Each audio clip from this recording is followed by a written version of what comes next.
ఈరోజు చెప్తా ఉన్నారు ఆరోగ్యశ్రీలో కూడా ఏదో 1500 కోట్ల రూపాయలు ప్రభుత్వం ఎగ్గొట్టిందని. ఎవరన్నా విచక్షణ, అసలు ఆలోచన జ్ఞానం కానివ్వండి, లేకపోతే ఒక 5 సంవత్సరాలు ముఖ్యమంత్రిగా చేసిన స్థాయి వ్యక్తి మాట్లాడా అని చెప్పేసి అడుగుతా ఉన్నా నేను.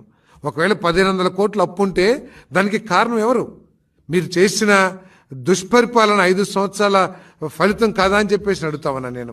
45 రోజుల్లో చెల్లించాల్సిన పేమెంట్ని మీరు చెల్లించకపోవటం మూలంగా ఎన్నిసార్లు హాస్పిటల్స్ యాజమాన్యాలు స్ట్రైక్ ప్రకటించి, లేకపోతే మన కోఆపరేషన్ విత్డ్రా చేసుకుని మేము వైద్య సేవలు అందించము, మీరు పేషెంట్స్ డబ్బులు కడితేనే మేము వైద్యం చేస్తామని చెప్పేసి ఎంతమంది పేదలు ఇబ్బంది పడ్డారో తెలుసా అని చెప్పేసి నేను జగన్మోహన్ రెడ్డి గారిని ప్రశ్నిస్తా ఉన్నా నేను. మీరు చేసిన ఆర్థిక అవకతవకల మూలంగా, ఈ రాష్ట్రాన్ని ఆర్థికంగా కుదేలు చేయటం మూలంగా మీరు లక్షల కోట్ల రూపాయలు